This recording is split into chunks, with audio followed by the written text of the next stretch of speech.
kina mama, Waswahili wanasema ukisaidia mama umesaidia nani? Umesaidia jamii. Na ndio kwa maana tumekuja hapa siku ya leo na Mheshimiwa Spika ili tuweze kusaidia kina mama. Na sisi kama serikali tutaendelea na kazi hii ya empowerment, kwa sababu tulipokuwa tunatafuta kura tulikuja hapa tukaambia wananchi tutawatoa chini tuwapeleke juu. Mimi kama kiongozi wa chama cha UDA, sisi ndio tulisema maneno ya bottom up.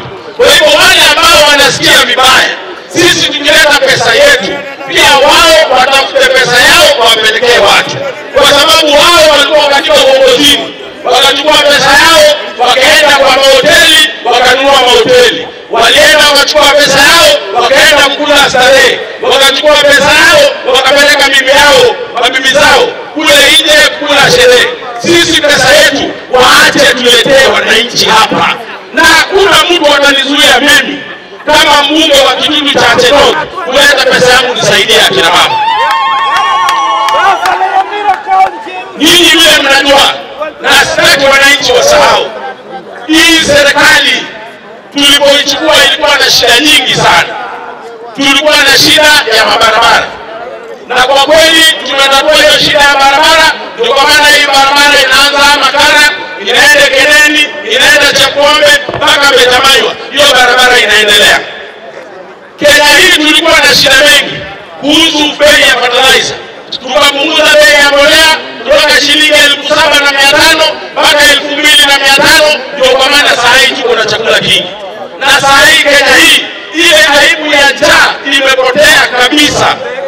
Kenya hii ukienda kule Western, mahali spika wetu wanatoka, tulikuwa na shida ya wale wakulima wa miwa.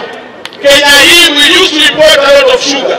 Saa hii Kenya hii hakuna sukari tunaimport kwa sababu ya ile mipango serikali iliweka.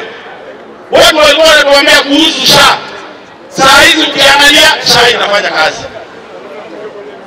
Kenya hii ile mipango ambayo tumeweka, haswa ukiangalia hii Nyansiongo, tulikuwa na shida na hii market yetu. Saa hii market yetu ya Nyansiongo imeisha. Ukienda Esise, market ya Esise imeisha. Mimi nawaomba tuweze kushirikiana, tufanye kazi pamoja. Saa hii ukiangalia katika zile nchi za Afrika zile zinafanya vizuri zaidi, Kenya ni mojawapo ya ile nchi inafanya vizuri. Tumetoka kutoka namba 8, saa hii tuko namba 6. Inflation rate imeshuka kutoka 9%, saa hii inflation rate iko 3%. Na sisi tunaomba wananchi tuweze kushirikiana, tuweze kufanya kazi pamoja. Tumepitisha budget juzi, budget ya trilioni 4.23 trillion ambayo itaweza kutusaidia tuandike wanafunzi wengi, tuandike walimu. Tumeandika walimu 76,000. Mwaka huu tunaandika walimu wengine 24,000 ili tufikishe walimu 100,000. Chini ya mwaka moja Kenya hii tumeweza kujenga madarasa 22,000, 22,000 classes in 1 year. Sasa wale wengine wanapiga kelele, ukiwauliza ajenda yao ni wanta. Ukiwauliza mtaka kufanya nini wa Kenya, Ruto must go. Na sisi ajenda yetu iko sawa. Maneno ya elimu tumepanga, maneno ya barabara tumepanga, maneno ya soko tumepanga, maneno ya affordable housing tumepanga, maneno ya kahawa tumepanga. Mimi naambia wananchi, wacha tufanye kazi kwanza.